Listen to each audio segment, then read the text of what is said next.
What if I told you that underneath this brown skin, that is mostly called black skin, flows blood? And what if I told you that underneath all the white skin flows blood? What if I told you that whether you're white or black, you were created with 5 senses? And what if I told you that those senses work the same way, or at least they're supposed to, before we start throwing color, we start throwing class, we start throwing gender, we start throwing all these labels whose list keeps growing by each day? What if I told you a whole lot of the problems that we face in today's world come from that growing list of labels? What if I told you that all these labels that I'm thinking about, that I'm talking about, were started by somebody like you and me? By somebody like you and me, I'm not talking about my gender, I'm not talking about my color, I'm not talking about my nationality, I'm not talking about my age, I'm not talking about my height or my body size. I'm talking about human beings, the traditions that we follow, the cultures that we follow, the religions that we follow, the beliefs that we carry, the mindsets that govern us. They were all pronounced, started, and put in motion by us human beings, having been given the capacity to do so by our Creator. You might call your Creator God, you might call Him Allah, you might call Him whatever you choose to call Him. Whoever created human beings gave us a whole lot of capacity so that we can be in charge of our lives, together or separate.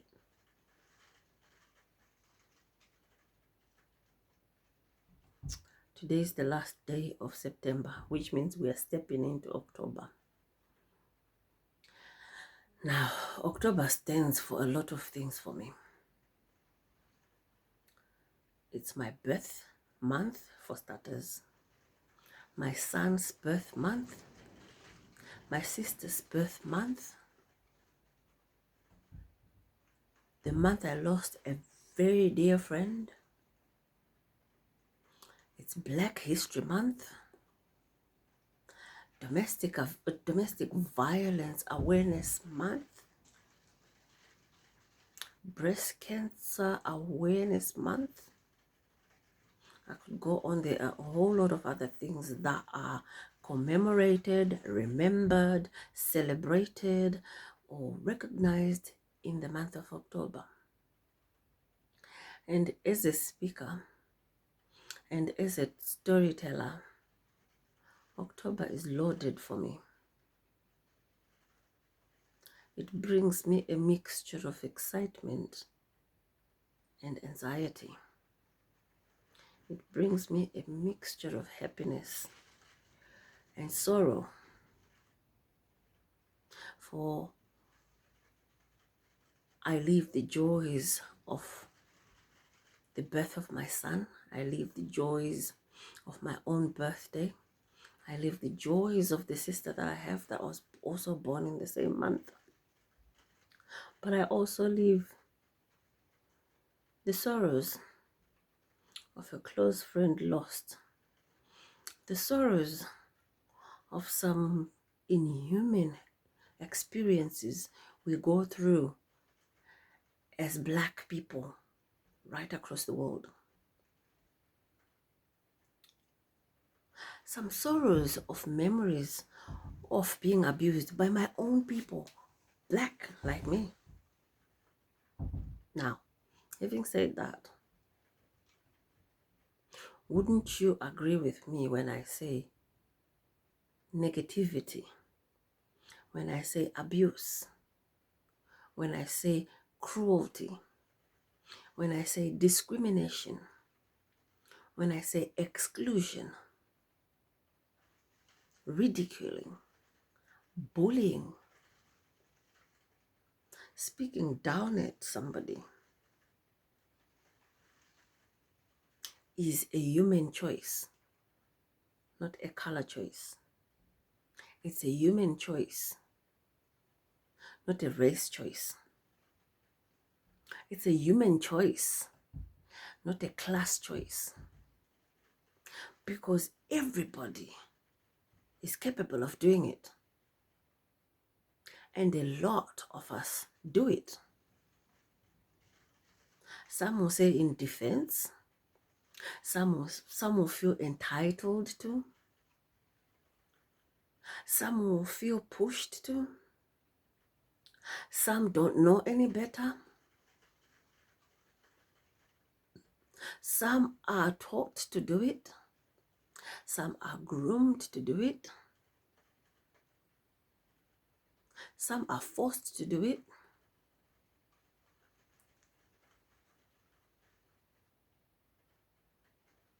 And this is where the excuses come in. Some will do it under the excuse of color. Some will do it under this excuse of ranks in class. Some will do it in the using the excuse that they are defending their honor or their family honor or their religious honor or their cultural honor or their traditional honor. And from where I'm sitting, it's all excuses. Because like I said before, whoever started these things was a human being like you. And so my question is, when you start using those 5 senses that God gave you, don't you see anything wrong with it? Don't you see anything wrong with discrimination? Don't you see anything wrong with exclusion, with racism? Don't you see anything wrong with it? And if you do, what color are your conscience? Are they black? Are they white? Are they rich? Are they poor? Are they middle class?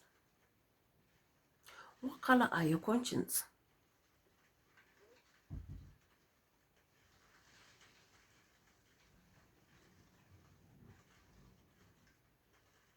If you have conscience, why are you not engaging them? Because I can assure you, your conscience tells you something. Whenever you're doing wrong, your conscience speaks to you. And yet, we brush them off. And yet, we keep a blind eye to them. And yet, we shut our ears to them. And yet, we close our minds to them. We close our hearts to them. Your conscience speaks all manner of languages. And I know this. Every time I do something wrong, my conscience speaks to me. If I close my eyes, all the other senses are engaged by them. If I close my ears, I can see them. I can taste them. I can feel it, feel them in my heart. And those conscience convict me to retrace my footsteps if I need to stop where I am if I need to restart again if I need to apologize if I need to correct myself when I need to Why can't we all do that? Why can't we be open and upfront with each other? Here is some contradictions.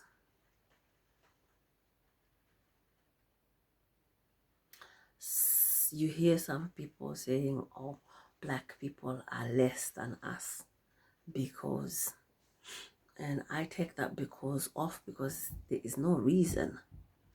There's only excuses that are used to justify the way you treat another human being.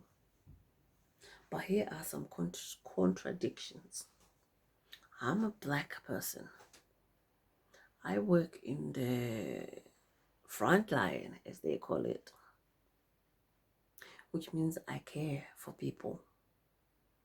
I care for their well-being holistically, their physical well-being, their mental well-being, their nutritional well-being, their psychological well-being, their body image well-being, their social well-being, their hygienic well-being,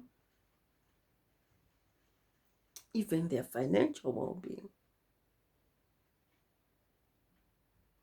As a carer, I am a million person in one. Unfortunately, I do this in a place where there is so much hypocrisy. There's so much pretense.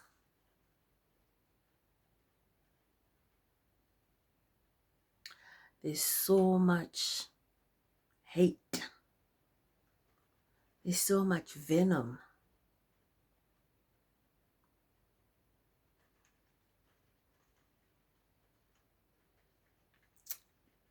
That, as much as I like to care for people from my heart, genuinely,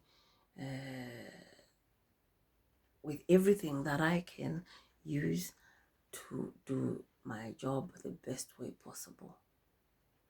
In most cases, it's made almost impossible by the same people that I'm supposed to be taking care of, by the same people that I'm supposed to be facilitating quality of life,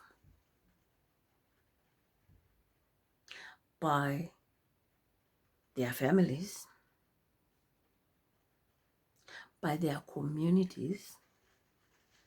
And their community would include other health workers. It would include service providers, such as the place where we get the supplies, the food, the detergents, the tools, the equipment, whatever is needed for me to do my job. And in most cases, I'm not employed directly to an individual. I'm employed to an individual by an organization, agencies. They also play their part in making it difficult for me to do my job the best way I can. And I'm quite sure and many other people who attest to this.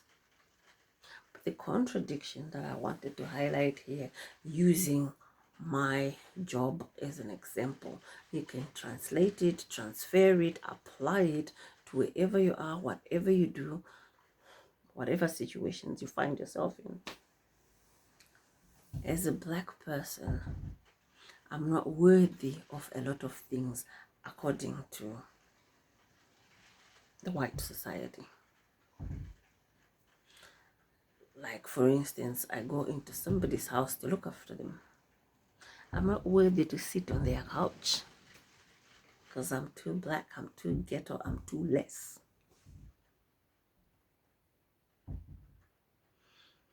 I'm not worthy to eat certain types of food, even though I prepare it. And this is the funny bit. It's okay for me to touch it. It's okay for me to prepare it, but it's not okay for me to eat it. contradictions. Right, I'm not allowed to sit in somebody's couch because I'm too black. I have to sit in another room because I'm not worthy to sit in the main room. But when that person wants the toilet, I have to go in that same room, take that person where she needs to go. I'm sure you're getting the contradictions there.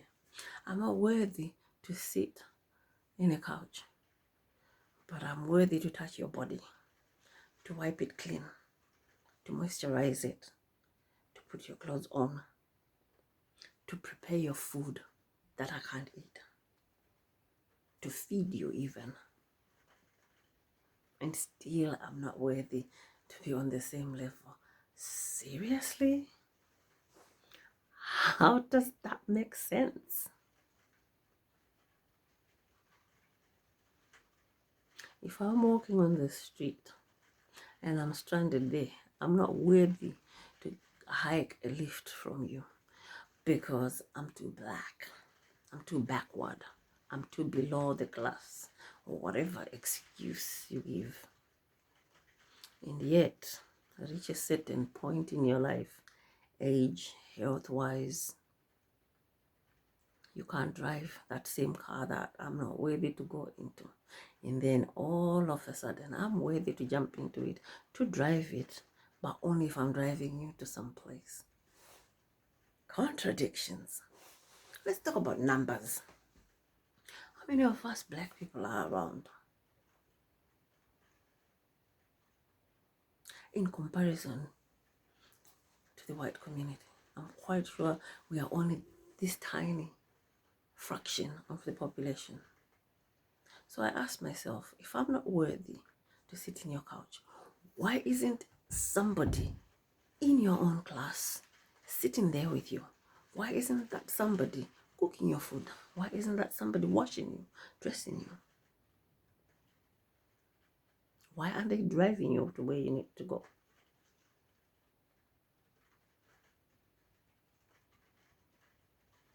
So all of a sudden, my hands become white because I'm going to touch where you want me to touch.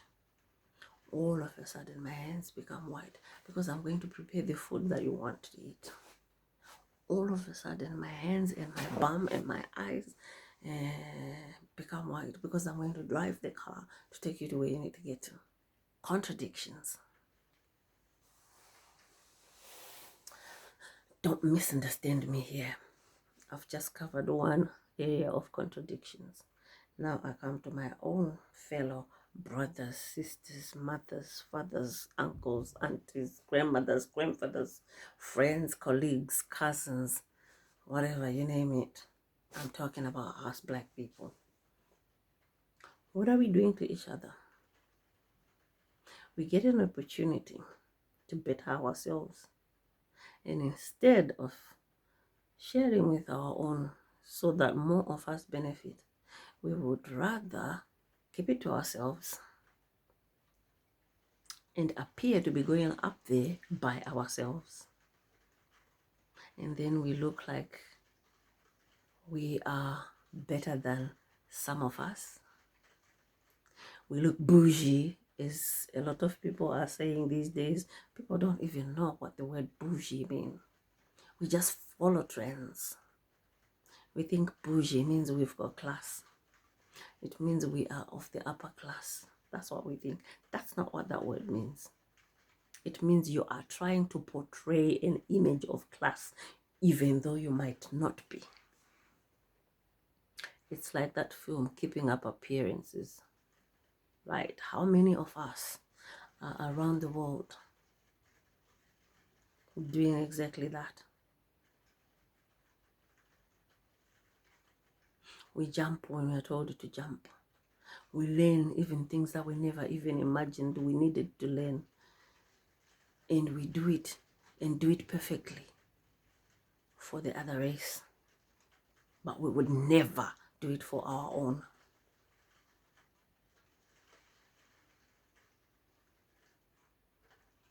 Contradictions? In our own countries, the very things that we are always talking about that were done to us by the other race is what we are doing to each other now. Just get a leadership role and you do it to your subordinates. Parental role and you do it to your children. Religious leadership and you do it to your subordinates, whatever you call them, followers.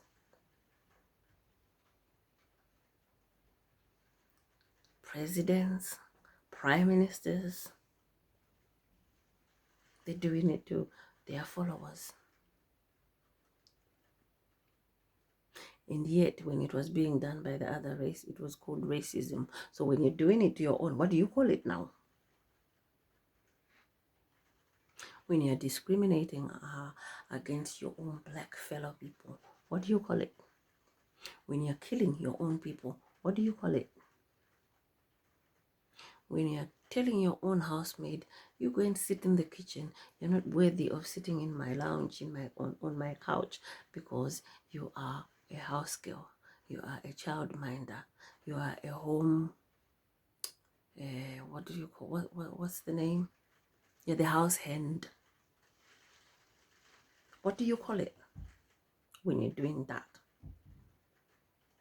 Or you can't sleep in this main house, it's too beautiful for you.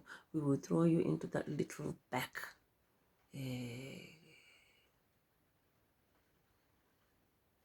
what room. I think in my country they used to, I don't know if they still do, but they used to call it a boy sky. Can you imagine? I know where that name started from, but knowing how wrong it is, it carried on. Our own, still doing that to our own. What do you call it?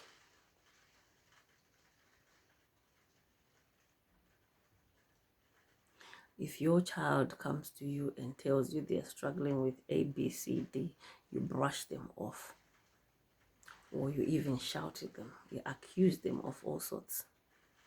Or you tell them to man up. You tell them to just get on with it. You tell them to pretend. You tell them to ignore things that are tormenting them, things that are hurting them, things that are harming them, things that are hindering them. Because you don't want to handle it. Because you want to protect your own image. Worse still, you want to protect a tradition. You want to protect a clan. You want to protect a community against your own flesh and blood that you carried for 9 months or that you conceived. What do you call that? Because that's your own people doing it now to your own people. That's me doing it to my own. What would I call it? Now, does somebody understand why I say all the atrocities that happen on planet Earth, all the wrongs, the nasties that happen, they have nothing to do with race. They have everything to do with a human choice. The race, the color, the creed, the gender and disability and gender identification and all these things, they have just become tools that are being used to justify.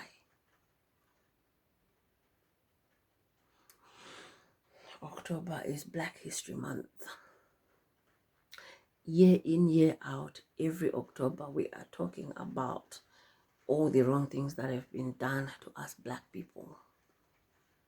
And then maybe to lighten things up, we talk about the histories that have been made by certain individuals hundreds of years ago, if not maybe 50s, actually hundreds of years ago. Are we not making any history now? And if we are not, can we not start making new history now? And if we can't, why the hell can't we? Who is stopping us? If not, one waits for the other to start. If not, one community waits for the other community to start. If not, one culture waits for another culture to start. One tradition waits for another tradition to start. Why isn't it you starting? Why isn't it me starting? Be that change that you want. I take it whenever you say somebody did this and that and that and that wrong to you, it's because it hurts and you want it to stop hurting and you want it to change and you don't want somebody to repeat the same thing to you again. And if you're human, you don't want it to be repeated to your family again, to your community again, to your country again, to your race again, to your gender again, to your creed again. And yet, you sit there narrating the same stories over and over and over, year after year after year after year, making no attempt to make change. Some people will say, oh, we are outnumbered. Those people that you name names that made change, were they not outnumbered? You mentioned people like Patrice Lumumba. You mentioned of recent names like Nelson Mandela. Was he not outnumbered? You see where I'm getting at with excuses, the difference between excuse and reason. This year, I would like to appeal to every human being, whatever your color, whatever your gender, whatever your race, your creed, whatever level you place yourself at. Can you make that one change that you wish for? Just one. I know there are loads, there are hundreds of things that we need to change before the world can become a good place. But doesn't it start with one? I'm almost certain that if we were to be given 20 minutes to pick one thing, we wouldn't pick the same thing, all of us. Somebody would pick something different. And if we were then to group those efforts, somebody would be handling one change out of the list after another. How long it takes, does it really matter? Some people will say, oh, I'll be dead before change happens. What about your children? What about your grandchildren? Or your great-grandchildren? Or even your great-great-great-grandchildren? Don't you care about them? The change that we are living in right now, that was made by other people in the past. They died, left it for us. Don't you want to leave a legacy for somebody else? In appreciation, I know a lot of people find it very difficult to use the words thank you. But how about you do it in action? I think we have done enough lip service. We need to now start doing. We need to get into action. We need to be the change that we keep talking about. We need to be the change that we're craving. We need to be the change that we pray for if we are Christians. We pray for a lot of things to be changed. But actually, God gave us the 5 senses. God gave us every body part that we own. God gave us every attribute that we hold to be able to handle those things. We keep saying, bless me, God. Change my story, God.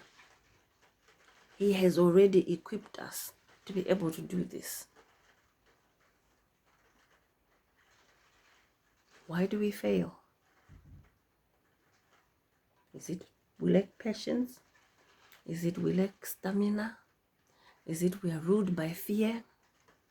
Is it because we are ruled by competitiveness? We become focused on winning rather than doing the right thing the right way in the right time?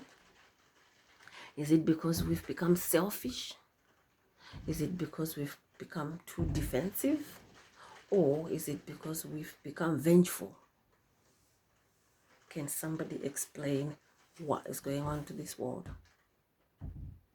I would like to hope that next year or the year after, we don't have to be picking October to celebrate our blackness.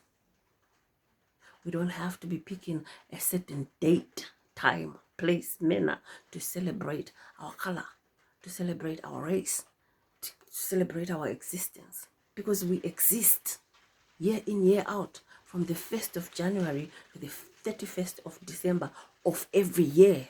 We exist, and we should be celebrated every year. We should celebrate, every day. We should celebrate each other every day. We should celebrate our existence every day, wherever we are. We should integrate as human beings instead of burning ourselves with the sun so we can look a bit darker. We look tanned so we can look like black people, and us bleaching ourselves with all these corrosive chemicals so we can look white. Come on, people.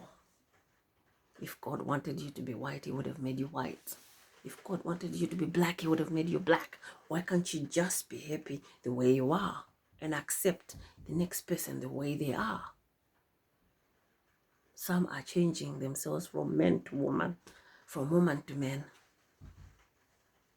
I don't get it. If God wanted to be any sort of way, he would have made you exactly that. The reason why we want to change is because we think we are on a competition. We think life is a competition that you have to win a medal, win a prize. And yet when you look around you, who's ever been given a medal for living? I've survived a lot of atrocities that I believe should have taken my life. Have I been given a medal for it? No. The medal that I see there is the opportunity to continue doing what I was doing, to improve on what I was doing for myself. Not so that I can win a contest.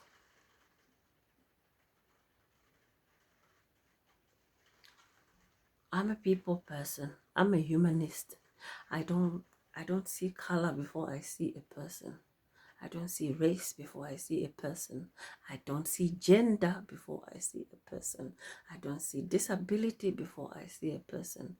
All those things actually only surface to me when somebody mentions it, or when somebody acts out in a way that highlights it or that reminds me of it, as if I need to be reminded. I just believe we should live life as human beings. Because whether we like it or not, God is going to create more black people. God is going to create more white people. Whether we like it or not, whether we accept it or not, the human race is going to continue. We are going to die and leave our children, our great children, carrying on the legacies. And actually, at the moment, things are changing as well. Colors are mixing, so we have a new generation of a new identity. And if we're still going to be carrying on and on and on and on about race, about color, about nationality, and all these things, where does that leave us? My Creator will give you all you need to make the most of all that is there to make the most of it. And it's up to you to do so or not to do so. My appeal this October, in remembrance, in commemoration, in celebration of all those occasions I mentioned: Black History Month, Domestic Violence Awareness Month, Breast Cancer Awareness Month, and all the other things that we pick a month, a week, a date to celebrate. This year, I'm appealing to everybody to celebrate it anyway, this month, all of it, and continue celebrating it every other month to come, every other day to come. Let's see what happens. Let's not live in the "it's impossible, it can't happen, it will never work" field. Let's leave those fields. Let's actually do it so we can definitely say it didn't work. It couldn't be done. It has failed. Otherwise, there is never going to be change. Ever.